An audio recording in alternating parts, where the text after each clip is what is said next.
अस्सलाम वालेकुम नाज़रीन, मैं हूं अरसलान खोखर। आप देख रहे हैं प्रोग्राम तेज़ी मंदी। साल का आखिरी शो है।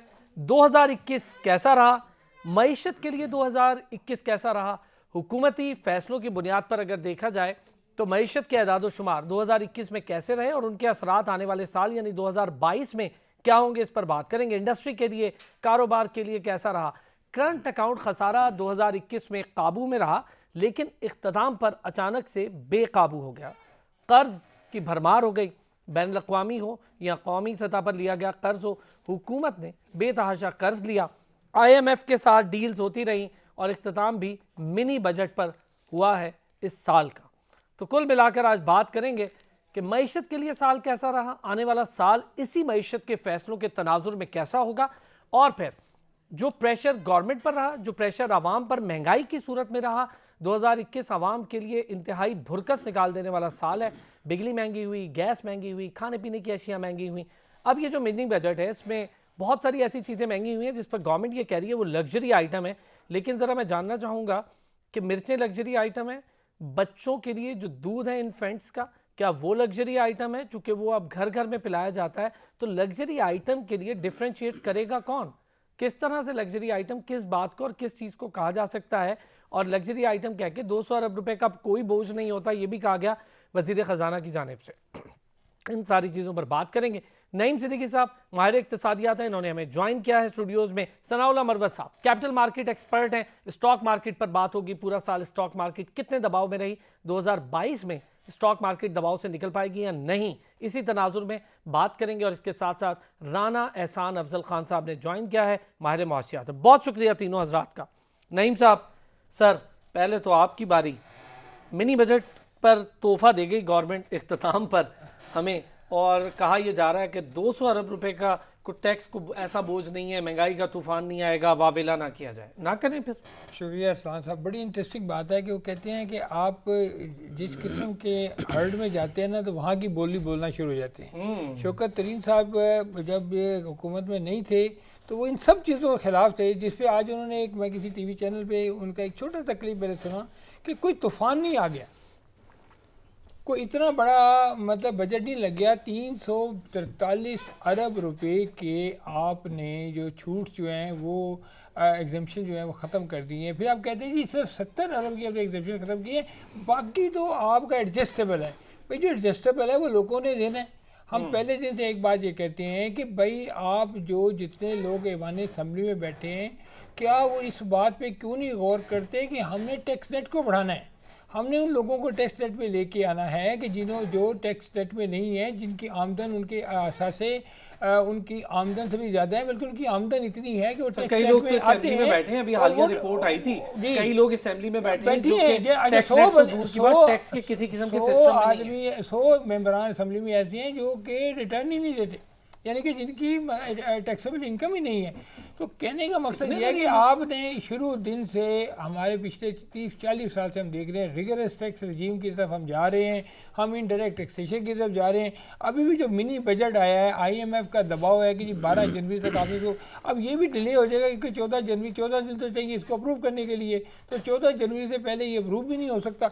अब आपने इनडायरेक्ट टैक्सेशन पर जोर डाला, GST और GST आपने हर चीज़ पे लगा दी, यानी कि बच्चों के पैम्पर पे आपने GST लगा दिया, मिर्च मसाला पे आपने लगा दिया, आपने लैपटॉप पे लगा दिया, आपने बच्चों के कंप्यूटर पे लगा दिया, और फिर आप कह रहे हैं कि कोई जुल्म नहीं हुआ। और गरीब को कोई भाई गरीब तो पहले ही मरा हुआ, उसको क्या फ़र्क पड़ना है। आपने तो और जो कुछ खाने के काबिल थे आपने उनको भी गरीब कर दिया। आपने कहा कि वो लोग भी उस लिस्ट में आ जाए जिसमें गरीब करंट अकाउंट डेफिसिट पर भी राना साहब भी यहाँ हैं, सनाउल्लाह मरवत भी हैं। करंट अकाउंट डेफिसिट पर भी बात होगी, डॉलर की अचानक से परवास पर भी बात होगी, और जहां पर इख्तिताम हो रहा है वो 180 रुपए के पास खड़ा है। सनाउल्लाह मरवत साहब, पूरा साल स्टॉक मार्केट अगर मैं ये कहूँ कि दबाव का शिकार रही तो ये गलत नहीं होगा। इख्तिताम भी हम देख रहे हैं कि आज 44,500 की हद पे मौजूद है स्टॉक मार्केट, 95 बेसिस पॉइंट्स की बेहतरी है, लेकिन कैपिटलाइजेशन में कमी, फॉरेन इन्वेस्टमेंट का चले जाना, शेयर प्राइसेस का बहुत तेज़ी से नीचे की तरफ आना, और फिर इन्वेस्टर्स का एतमाद थोड़ा सा शेक होना, बल्कि थोड़ा नहीं बहुत ज़्यादा, ये सारी चीज़ें रहीं पूरा साल। ज़रा डिफ़ाइन कीजिएगा। बहुत शुक्रिया अरसलान। पहले तो हमारे जितने भी सुनने वाले हैं उनके नया साल जो कल से शुरू हो रहा है बहुत बहुत मुबारक हो। और जो महंगाई, जो शरह सूद में इजाफा, अच्छा, आपने मुबारक के बाकी साथ ही चीज़ें महंगाई जो की है, बात कर दी है वो सनाउल्लाह साहब। मैं चाहूँगा कि 2022 जो है वो हमारे अवाम के लिए आसानी का साल मुश्किल हो। गवर्नमेंट नहीं तो चाह रही ना। बस ये हम दुआ तो कर सकते हैं। तो भारत स्टॉक मार्केट की अगर हम बात करें तो पूरा 2021 का साल 6000 पॉइंट में ही गर्दिश करता रहा। जबरदस्त। जो आखिरी ये क्वार्टर रहा तो इसमें भी 2021 का जो 43,000 से स्टार्ट इसने लिया था, तो इस 3 महीने में दोबारा से इसने टेस्ट किया। और अभी जो इख्तिताम हो रहा है वो कदरे हौसला अफजा है। और उसकी जो मेन वजह है वो ये है कि जो टेक्सटाइल सेक्टर, जो एक्सपोर्ट की वजह से डॉलर के ज़्यादा महंगा होने की वजह से उनकी अर्निंग पे काफ़ी ज़्यादा बेहतर इम्पैक्ट अच्छा, आया। उन्हें सब्सिडी भी है सर, उस सेक्टर को सब्सिडी सब्सिडी भी दी गई है। हुकूमत की तरफ से ये एक अच्छा इकदाम किया गया है कि जो टेक्सटाइल सेक्टर है, आईटी सेक्टर है, इसके अलावा रिफाइनरीज़ में रिसेंटली अभी जो आज और कल में फ़ैसला किया गया कि उस पर कोई मज़ीद टैक्स वगैरह या इस तरह नहीं लगाया जाएगा और उनके लिए आसानी होगी। तो उसकी वजह से भी मार्केट जो क्लोजिंग हो रही है इस साल के तब ये हौसला अफजा है। और 44,500 से अभी जो मार्केट की क्लोजिंग ऊपर होने जा रही है। तो आने वाले 2022 में चूँकि जनवरी में रिज़ल्ट सीज़न जो है वो स्टार्ट हो जाता है। और जो पिछले 2-3 क्वार्टर्स पे अगर हम नज़र डालें तो जो भी जितने भी हमें ये सेक्टर डिस्कस किए हैं इसमें कि अर्निंग पे बहुत ज़्यादा अच्छा पॉजिटिव इम्पैक्ट आया और उनके रिजल्ट भी जो है ना काफ़ी बेहतर। अच्छा, एक चीज़ भी है सनाउल्लाह मरवत साहब, मैं चाहूँगा इस पर भी आगे चल के थोड़ी सी बात करें। एक ये भी है कि डिविडेंड्स नामी चीज़ भी खत्म होती जा रही है। अब डिविडेंड तो दे रहे हैं, लेकिन उसके जो सूरत हाल है वो अब वो नहीं है जो 2020, 2019, 2018 इससे मैं एग्री नहीं करूँगा अरसलान। डिविडेंड यील्ड जो अभी कंपनीज हैं जो कि अभी आपने बताया कि नीचे आई हुई हैं, ऐसे बहुत सारी कंपनीज हैं, टेक्सटाइल में हैं, फर्टिलाइज़र में हैं, आईटी सेक्टर में हैं, जो कि उनकी डिविडेंड यील्ड जो है ना 15-20% से ऊपर की बड़ी है, बड़ी हैं वो। और मज़ीद चूँकि और मज़ीद बढ़ेंगी, इसमें और मज़ीद जो है इजाफा होगा। तो जो अच्छा सबसे बढ़ के जो MSCI फॉरेन इन्वेस्टमेंट ठीक है गई है, तकरीबन 72 अरब रुपए पाकिस्तानी जो है 72 अरब रुपए सरमाया जो है इस 2021 में निकला है जो फॉरेनर की सूरत में। लेकिन सबसे अच्छी बात यह है कि जो रोशन डिजिटल अकाउंट के थ्रू सरमाया स्टॉक एक्सचेंज में आया और उनकी रेमिटेंसेस जो बढ़ी हैं उसकी सूरत में यहाँ लोकली भी समय, तो जितने 72 अरब रुपए अगर निकला भी है तो लोकली जो है उतनी ही इन्वेस्टमेंट आई है। इन्वेस्टमेंट उसके बराबर आती भी रही है, उससे ज़्यादा ही है अरसलान। तकरीबन पिछले अगर 2-3 सालों का हम डाटा उठा के देखें, हमारे सुनने वाले जो नेशनल क्लियरिंग की साइट पे ये डाटा अवेलेबल है, बिल्कुल ठीक, कि वो जाके देख सकते हैं। पिछले 2-3 सालों के मुकाबले में सरमाया जो है हमारे पाकिस्तानियों का, चाहे वो कैपिटल मार्केट में बढ़ा है, जिसकी बुनियाद पे जो है वो मार्केट। आपने एक पॉजिटिव बात हमें बता दी है। चलिए कुछ तो अच्छा एक चीज़ जो है बहुत ज़्यादा इंपॉर्टेंट है जब हम लेवल्स की बात करते हैं, खुदा न खास्ता पॉलिटिकल अनसर्टेनिटी जिस तरीके से अब चल रही है पोजीशन, और ये देखें कोई भी चाहे वो गवर्नमेंट में हो या अपोजिशन में हो, इनको ये चाहिए कि जिस तरीके से हमें असम्बली में इनके हालत देखते हैं, अगर आपने मुल्क की खातिर ही जो है सब कुछ करना है तो फिर कुछ ना कुछ तो कुछ ऐसे इकदाम किए जाएं जो कि मुल्क के लिए बेहतर हो, उनके अवाम के लिए बेहतर हो। इससे बेहतर के लड़ाई मैं इस पे सर आज करूंगा, पॉलिटिकल इशू पे भी आज बात होगी, चूंकि ये पॉलिटिकल मैटर अब अलग नहीं किया जा सकता मईशत से। बिल्कुल दुरुस्त बात है। मैं राना साहब उसी के साथ जुड़ी हुई है। मैं आखिरी एक बात अगर करूं कि स्टॉक मार्केट इस हवाले से बहुत ज़्यादा इम्पोर्टेंस है। ये अगले जो अभी क्वार्टर शुरू हो रहा है जनवरी से लेके मार्च तक का, ये रिजल्ट सीजन होगा। दिसंबर के भी बैंक्स के भी रिजल्ट आएंगे जनवरी फरवरी में। इसके अलावा जो थर्ड क्वार्टर के रिजल्ट जिनकी जून की क्लोजिंग होगी उनके भी रिजल्ट आने, बहुत ज़्यादा जो है वो मार्केट में हम अप ट्रेंड देख सकते हैं। लेकिन साथ साथ जैसे सर ने कहा कि अगर मैं ये पॉलिटिकल तौर पे और गवर्नमेंट जो है ना कुछ वो Stability, सर, वो political तो फिर stability बहुत ठीक है। ज्यादा जरूरी है। Stability जो राणा है ना साहब, बहुत सर, जरूरी है। कैसा देखा आपने 2021 मईशत के अदाद-ओ-शुमार क्या बताते हैं, ज़रा इस पर भी बात कर लेंगे। इंपोर्ट एक्सपोर्ट की सूरत हाल पर भी थोड़ी सी बात करूंगा। क्या आगे बेहतरी देख रहे हैं 2022 में, ये मैं ज़रा आगे पूछूंगा। लेकिन जो गुजर रहा है या गुजर गया है 2021, अब रात में आज ख़त्म होने जा रहा है, तो मुझे बताइएगा सर, कैसा देखा, क्या कुछ था, कैसे आगे चलना है हमने? बिस्मिल्लाहिर्रहमानिर्रहीम। एक तो सब लोग जो सच टीवी को देख रहे हैं उनको नया साल आने वाला जो है वो मुबारक हो और अल्लाह ताला इसमें सबके लिए आसानियां पैदा करे। आमीन। लेकिन ये बड़ा यूनिक साल था। कोरोना से दुनिया निकली और एक डिमांड का बूस्ट आया और उस डिमांड के बूस्ट के साथ शिपिंग लाइन का क्राइसिस भी आया, कमोडिटी प्राइसेस का जो है वो एक बूस्ट आया, पीक पे गई दुनिया में कमोडिटी प्राइसेस और उससे एक महंगाई का लहर आया जो पूरी दुनिया ने फील किया, पाकिस्तान ने भी फील किया।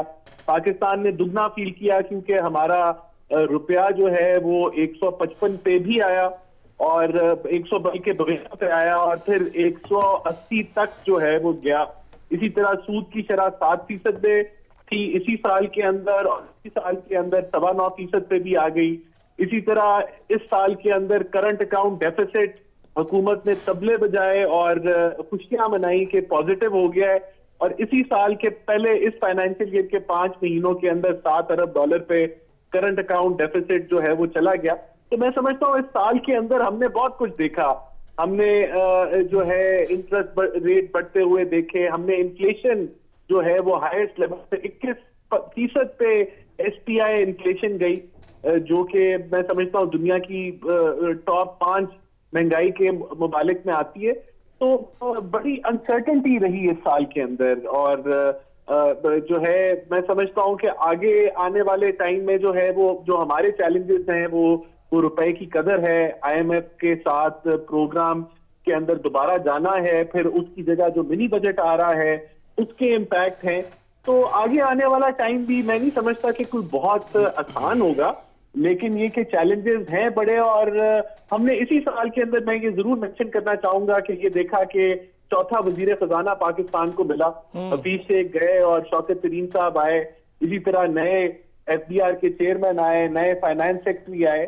तो बहुत सारी चीजें हुई और उम्मीद करते हैं कि अगले साल में इतनी ज्यादा चेंजेस नहीं होंगी, इतनी ज्यादा जो है वो तब्दीलियां नहीं होंगी, चाहे वो मॉनेटरी पॉलिसी हो, चाहे वो डॉलर की पैरिटी हो। तो हम स्टेबिलिटी देखना चाहते हैं पाकिस्तान के अंदर और इसी उम्मीद के साथ मैं समझता हूं कि हमें जो है वो ठीक है। राणा साहब, आप भी हमारे साथ ही मौजूद हैं, नईम सिद्दीकी साहब भी हैं, सनाउल्लाह मरवत साहब भी हैं। एक छोटा सा ब्रेक लेता हूँ, ब्रेक से वापस आता हूँ तो ज़रा बात करेंगे कि जो फैसले गवर्नमेंट ने लिए, क्या वो फैसले कारगर साबित होने जाएंगे 2022 में, चूंकि पुराने फैसलों की बुनियाद पर आने वाले रिजल्ट्स टिके होते हैं। वापस आते हैं ब्रेक से, तो इस पर बात करते हैं।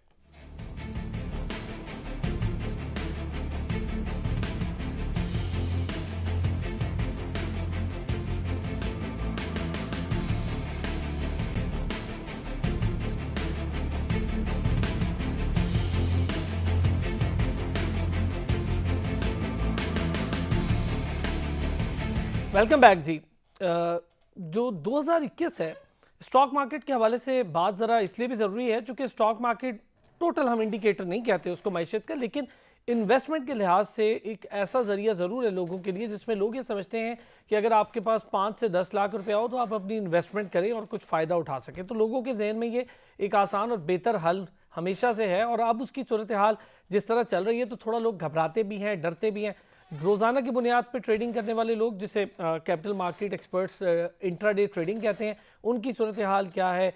और फिर जब हम बात करते हैं लिवरेज पे जो बाइंग और सेलिंग है उसकी सूरत हाल पे भी बात करेंगे, लेकिन उन सेक्टर्स का ज़रा अहाता करते हैं जो सेक्टर्स पूरा साल बेहतर रहे हैं और जो सेक्टर प्रेशर में रहे। सनाउल्लाह मरवत साहब। अरसलान, पहले जो अभी आपने बात की लिवरेज पे और मार्जिन जो ट्रेडिंग है और डे ट्रेडिंग, उनके लिए तो मार्केट चाहे 60,000 पे जाए या जो है वो 40,000 पे आ जाए, उन्होंने मार कहानी होती है। ठीक है। अच्छा, इससे काफ़ी दफ़ा मुख्तलिफ फोरम पे मैं कहता चला आ रहा होता हूँ कि आपने अगर लेवरेज पे 1 करोड़ रुपए आपकी इन्वेस्टमेंट है, आप 4 करोड़ की जो है वो पोजीशन ले लेते हैं, तो आप हाई रिस्क पे काम कर रहे हैं। 4 करोड़ से 1 करोड़ कम हो भी जाए तो कोई इशू नहीं, वही 3 करोड़ आपका 4, 5, 6 में चला जाएगा। होता क्या है कि ये जो हमारे स्मॉल इन्वेस्टर हैं वो जो है जल्दबाजी में और लेवरेज और जो ब्रोकरेज हाउस है, मैं तो ये कहूँगा कि उनको ये अवेयरनेस देनी चाहिए हर ग्राहक को कि इस तरह नहीं, ये एक बिज़नेस की तरह लेना चाहिए। अगर आप प्रॉपर बिज़नेस करते हैं तो इससे अच्छा बिज़नेस दूसरा कोई है ही नहीं। थ्रू आउट दी वर्ल्ड आपके पास आपका बिज़नेस आपके साथ साथ जा रहा है। दूसरा सर, आप अगर किसी और बिजनेस की अगर बात करें तो वो तो आपको फिजिकली वहाँ पे होना चाहिए, आपके सरमाया जो है ज़्यादा हो सकता है। आप ये जो लेवरेज और ट्रेडिंग की, मार्जिन ट्रेडिंग की बात है, बाकी जितने भी जो है सेक्टर्स वगैरह, अब ऑटो सेक्टर वगैरह जो ठीक है डिप्रेस रहा वो, लेकिन प्रेशर में रहा काफ़ी ज़्यादा प्रेशर, लेकिन अभी जो है जिस लेवल पे है अगर यहाँ पे इन्वेस्टमेंट की जाएगी तो मैं समझता हूँ कि 1 साल 2 साल के अंदर मोर देन 50-100% भी जो है ना वो गेन कर सकते हैं, क्योंकि इंपोर्ट पे सर ये भी Islamabad stock exchange board of directors का हिस्सा रहे, तो मैं चाहूंगा जरा इसमें, हाँ कोविड आया है तो मार्केट 27,000-28,000 पे थी। उसके बाद वहाँ पे आपके सीमेंट के शेयर जो थे वो मुख्तलिफ जो शेयर थे, कोई 75 रुपये था, कोई 80 रुपये का था, कोई 42 रुपये का था। उस वक्त लोगों ने इन्वेस्ट किया, वो शेयर ऊपर गए, आईटी सेक्टर में शेयर ऊपर गए। आप देखें नेटसोल जैसी कंपनी 319 रुपये टच करके आ गई। आज वो अभी पिछले 15-20 मिनट पहले वो 84 पे थी, अब 100 के आगे पीछे घूमे। जिन लोगों ने वहाँ पे इन्वेस्ट किया आगे वो तो मार खा गए। अब आप जो बात कर रहे हैं कि अगले 2 साल पहले जिस बंदे ने खरीदा उसका बढ़ भी गया तो आज फिर वो वहीं खड़ा। आज सीमेंट सेक्टर फिर 2 साल पुरानी पोजीशन में खड़ा है, बीच में ऊपर भी गया है। देखिए स्टॉक मार्केट जो है ना वो बिल्कुल इंडिकेटर नहीं है। मैं तो समझता हूँ आज तक मुझे स्टॉक मार्केट में कोई ऐसा बंदा नहीं मिला जिसने कहा कि यार मैंने यहाँ से घर बना लिया। मेरे साथ मेंबर स्टॉक मार्केट में थे, मैं जानता हूँ उनको, तो सब कुछ फोल्ड होके घर चले गए बेचारे, उनका सत्यानाश हो गया। तो बेसिकली जो डे ट्रेडर की जो आप बात कर रहे हैं तो वो आते हैं शुगर लगाने के लिए, उन्होंने तो नुकसान करने करना है, लेकिन लॉन्ग टर्म इन्वेस्टमेंट में है आपकी बात। अभी 1 साल में इसका जवाब अभी जैसे मैंने बताया सर, अभी जैसे मैंने बताया, आपने खुद अपने ही इसी अल्फाज में कि जो डे ट्रेडिंग वगैरह करते हैं या जो हाई पे ले लेते हैं, देखें आप एक घर बना तो है ना सर, एक शेयर आज के शेयर की प्राइस 300 रुपये है तो अपने अब रिफाइनरी को देखें, आप देखें एनआरएल में देखें क्या देखें सर, आप 85 रुपये को टच करके 234 रुपये को टच कर गया। तो जिन्होंने दरमियान में सर मैं यही, आप सुने मेरी बात, आप मेरी बात सर, सर आपको बताता हूँ, मैं बताता हूँ अरसलान रिफाइनरी पे टैक्स नहीं बढ़ा, रिफाइनरी पे टैक्स नहीं बढ़ा, रिफाइनर का जी हम तो बंद कर रहे हैं, हम तो लेते ही नहीं है। एक छोटा सा मैं बता रहा हूँ, एक छोटा सा घर भी अगर आप बनाते हैं तो उसके लिए जो है ना आपको एक इंजीनियर और एक प्रॉपर कंसल्टेंट की ज़रूरत पड़ती है।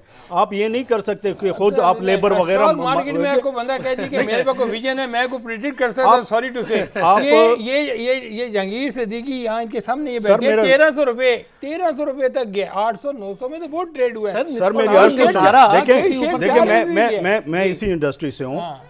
हमारा जो एक सिंगल क्लाइंट भी लॉस में जो है वो कोई भी जो है आप डेटा मैं आपके साथ शेयर कर सकता हूँ, आप मेरे ऑफिस आए, एक सिंगल क्लाइंट भी अगर लॉस में हो वो और थ्रू आउट सर देखिए मेरी अर्ज सुनिए, अगर आप डिविडेंड यील्ड्स की जो है ना वो प्रॉपर कंपनी से परचेज करते हो, उसके प्राइस के उतार चढ़ाव से आपको इतना गर्ज नहीं होना चाहिए। अगर आपको जैसे पहले मैंने अर्ज किया, आपको साल में अगर 15-20% जो है आपको डिविडेंड यील्ड सरमाए पे मिल रहा है, हाई रिस्क लो मार्जिन वाली पे आप जाएंगे तो आपको मुझे बात तो कंप्लीट करने दें कि वो अब अगर इसी तरीके से आप अच्छी कंपनीज में इन्वेस्ट करेंगे तो फिर आप इसी तरह जिस तरह आप बता रहे हो कि डे बाय डे ट्रेडिंग वगैरह, उससे तो जो है ना वो कोई नहीं, वो अगर आप खुद से घर बनाने जैसे अभी बता रहे हो शुरू कर दें तो वो तो छत आपके सर पे ही गिरेगी।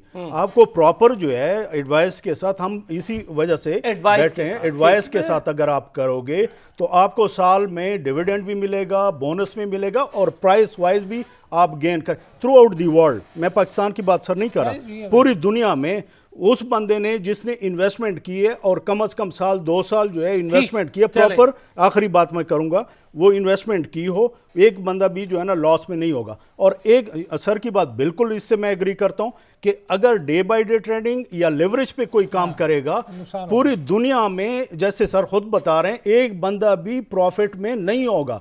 ये नहीं कि जिस महीने 2 महीने आपने कर मैं आपसे कोट एंड कोट बिल्कुल इन अ वन वर्ड सब्स्टिट्यूशन जिसे कहते हैं, मुझे एक चीज बताएं, क्या आप ये जो सुनने वाले हैं उनको एडवाइस करेंगे, बिल्कुल वन वर्ड मैं चाहूंगा कि लिवरेज पे या फाइनेंस जो मार्जिन फाइनेंसिंग है उस पे काम ना करें, उस पे करना ही नहीं चाहिए। वो अगर काम करेंगे तो स्टॉक मार्केट की तरफ नहीं आना चाहिए। अगर लेवरेज मार्जिन पे काम नहीं करेंगे तो स्टॉक मार्केट से अच्छा बिजनेस दूसरा कोई फिर है ही नहीं। ठीक, ये आपने बड़ा, ये जो आखिर में बात होगी ना इसके इस सेक्शन के, और प्रॉपर एडवाइस पे चलना चाहिए, ये नहीं कि जी खुद से आप कुछ कर रहे हो। राणा साहब काफी सारी चीजें होगी सर, इधर तो बड़ी जबरदस्ती बहस भी हो गई, आप सुन भी रहे थे।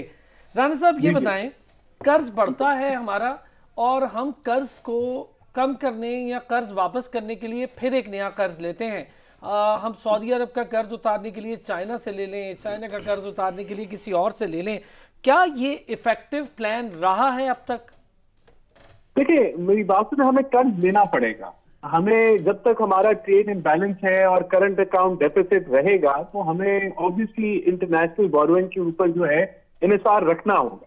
अब हमें करना क्या है कि हम लॉन्ग टर्म ऐसी प्लानिंग करें कि जिसके अंदर हम इस ट्रेड इम्बैलेंस को बैलेंस कर लें। और वो किस तरह होगा कि वो आपकी इंपोर्ट सब्स्टिट्यूशन और एक्सपोर्ट के साथ होगा, और आपको association wise, sector wise, industry wise policy देके टारगेट सेट करने होंगे कि आपने जो है वो जो है इस इम्बैलेंस को कवर करना है।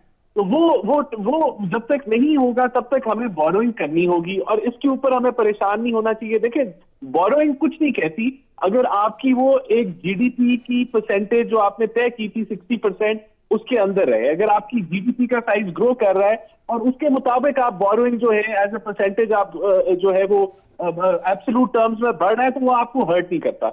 लेकिन अगर आपकी जीडीपी श्रिंक हो जाए और आपकी बोरोइंग एज ए परसेंटेज बढ़ जाए तो वो फिर प्रॉब्लमैटिक होता है। अच्छा राणा साहब, यही हुआ तो है, यही सेम फॉर्मूला जो आप बता रहे हैं ये हुआ तो है और इससे भी नुकसान भी हुआ है।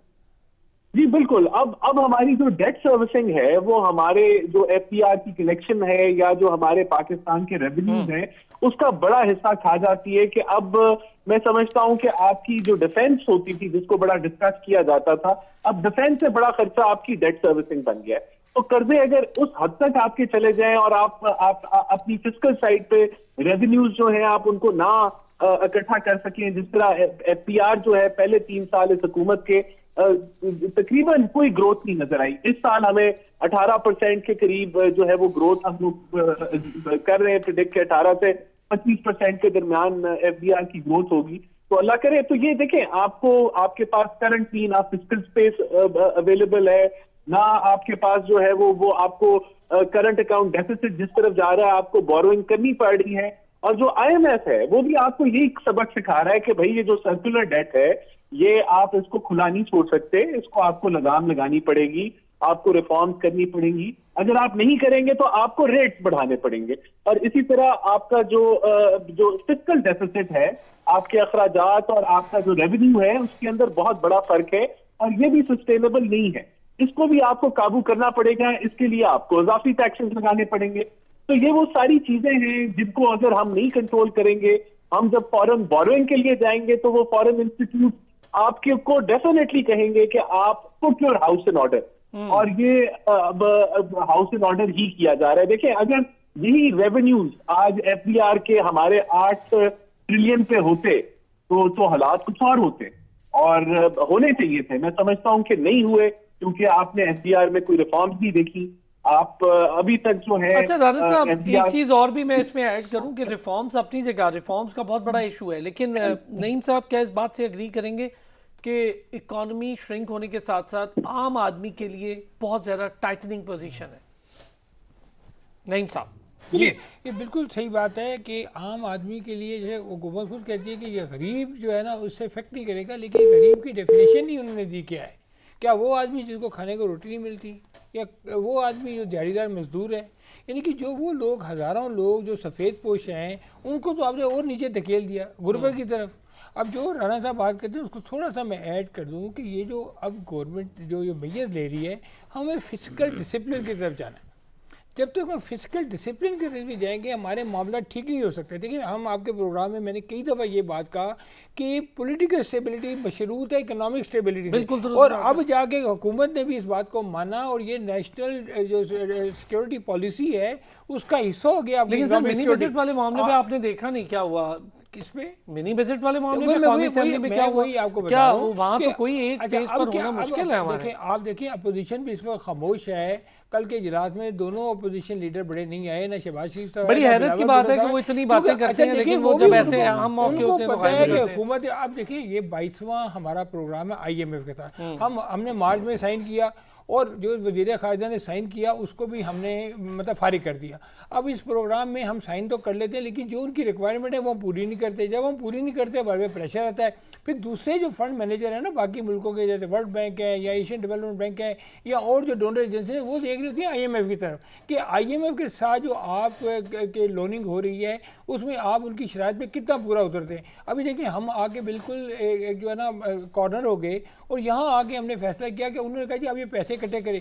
अब हमारी की पार्लियामेंट में इतना शायद पता नहीं क्यों नहीं कि ये नेशनल सिक्योरिटी जो है वो इतनी इम्पोर्टेंट है कि हमें इस वक्त जो ब्रॉड टैक्स, मैं आपको बताऊं हमारी सिक्योरिटी इश्यूज बेहतर हुए हैं जिसकी वजह से पाकिस्तान में गेम्स वापस आई हैं, कारोबार में बेहतरी हुई है, लोगों का एतबार बढ़ा है। इकोनॉमिक डेवलपमेंट तभी होगी हमारी सिक्योरिटी इश्यूज बेहतर होंगे।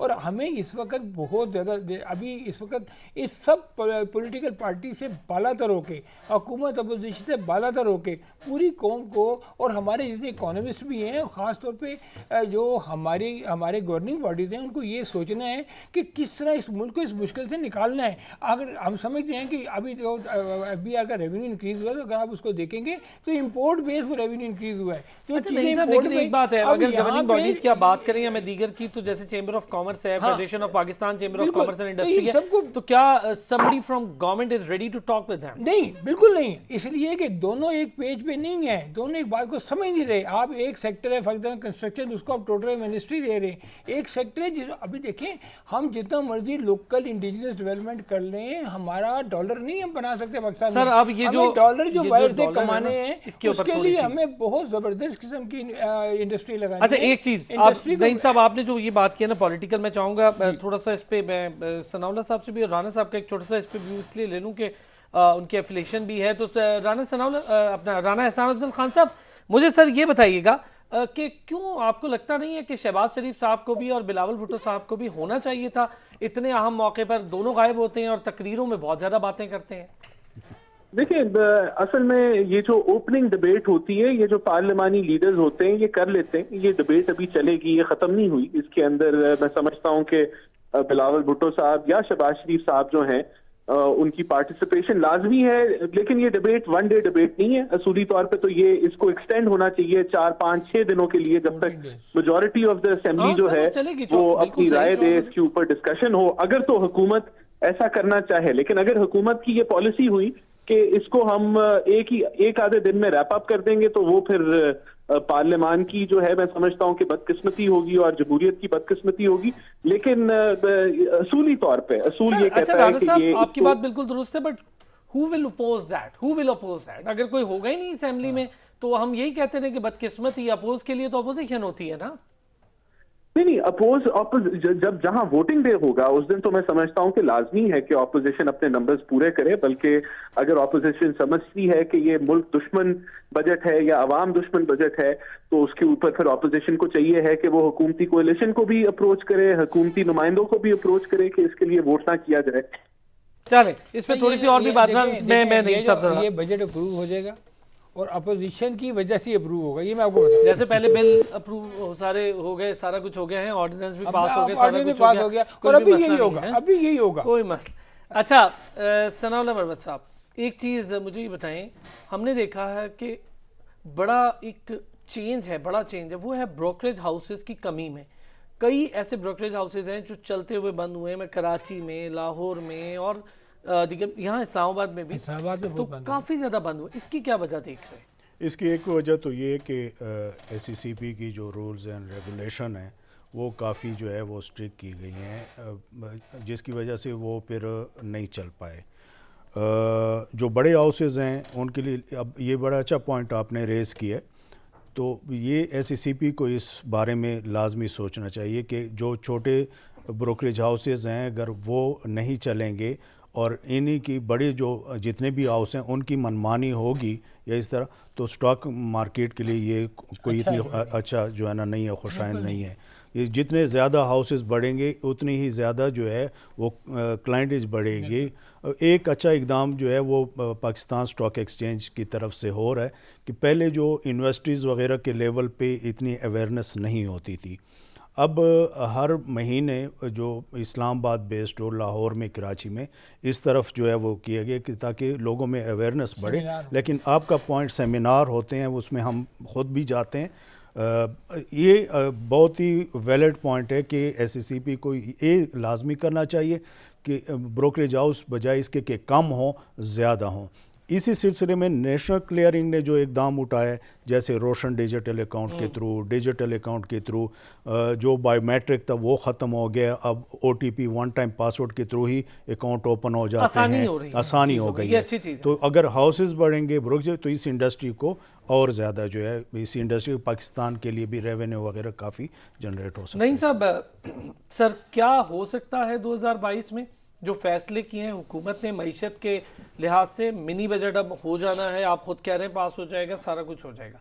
2022 कैसा होगा? देखिए 2022 से एक तो आप देखिए इलेक्शन ईयर है, यानी कि हुकूमत की तैयारी अगले इलेक्शन के लिए।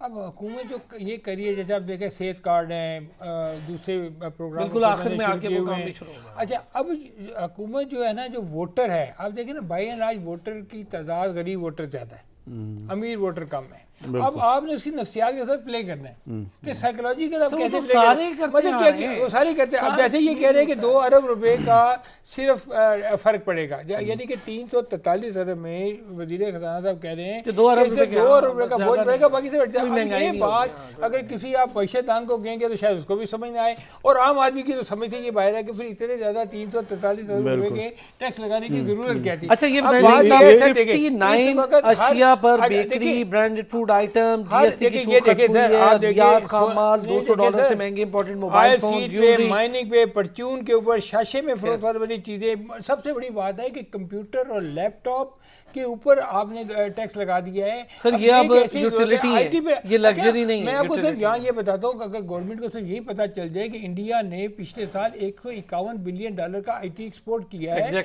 और सऊदी अरब सिर्फ $120 बिलियन का ऑयल एक्सपोर्ट करता है, दुनिया का नंबर 1 कंट्री है, तो हमें तो कोई ऐसे मैयर लें खुदा के लिए कि जो हमारी यूथ है दुनिया ग्लोबल विलेज बन गई है। बिल्कुल सही कह रहे हैं। इस ग्लोबल विलेज की वजह से पूरी दुनिया में जॉब खुल गए हैं, कॉल सेंटर खुल गए हैं, डेटा हाउसेस खुल गए हैं, और सॉफ्टवेयर। सर अभी ये आपकी बात सही है, कोरोना के दौर में मैं यही बात आपसे, कोरोना के दौर में IT बिजनेस बहुत फ्लरिश हुआ था, लेकिन अब ये चीजें महंगी होंगी तो क्या होगा? जो वहाँ के वो नईम साहब बात सही कर रहे हैं, वहाँ के गवर्नमेंट के इकदाम बेहतर हैं, लेकिन नईम साहब की बात कि जो वोट बैंक है आपका, वो तो गरीब आवाम का है।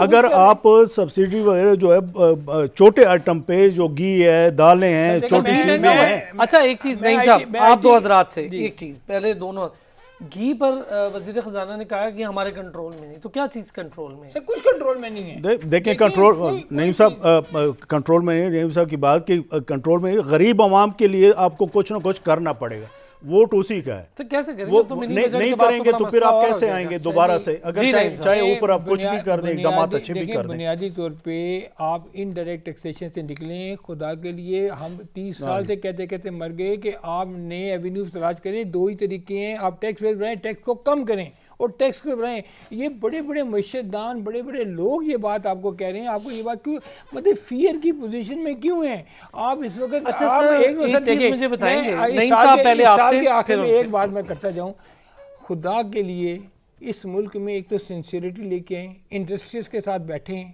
उनकी बेशक हुकूमत को मिन्नतें भी करनी पड़े ना, तो उनके साथ बैठ के निगोशिएट करें, उन्हें कि भाई हम आपको हर तरह की फैसिलिटी देते हैं, हमें 50 बिलियन डॉलर की एक्सपोर्ट करके दिखाएं, उसके लिए आपको क्या चाहिए, और गवर्नमेंट उनको तमाम इक़दाम दें, क्योंकि हमें इलेक्ट्रिसिटी सस्ती ये कम नहीं हो सकती, गैस सस्ती चाहिए सर नहीं हो, अब $9 आप जो ऐसे इंपोर्ट आइटम्स हैं जो प्रोडक्शन में काम आते हैं वो सस्ते चाहिए सर। अभी सारा यही तो प्रॉब्लम है, सारी इंडस्ट्री रो रही है कि हमारे पास गैस नहीं है, वो $9 MMBTU अब उनको गैस दे रहे हैं, फिर कभी कहते हैं हम गैस बंद करें, सर LNG आप मंगवाएंगे सर कम से कम 5 साल की पॉलिसी 10 साल की पॉलिसी लेके आए। और मेरी फिर इल्तिजा है कि खुदा के लिए कंप्यूटर के ऊपर, IT के ऊपर आप टैक्सेशन बिल्कुल ख़त्म कर दें, इन बच्चों को जो घरों में बैठे काम कर रहे हैं, जो किसी पे बोझ नहीं है, इनको कमाने दें। ये अल्टीमेटली सारा फॉरेन एक्सचेंज लेके आते हैं, और ये IT इंडस्ट्री आपको फॉरेन एक्सचेंज देगी, और 100 बिलियन ये जो आपका जो 50 बिलियन टारगेट है, ये कम अज कम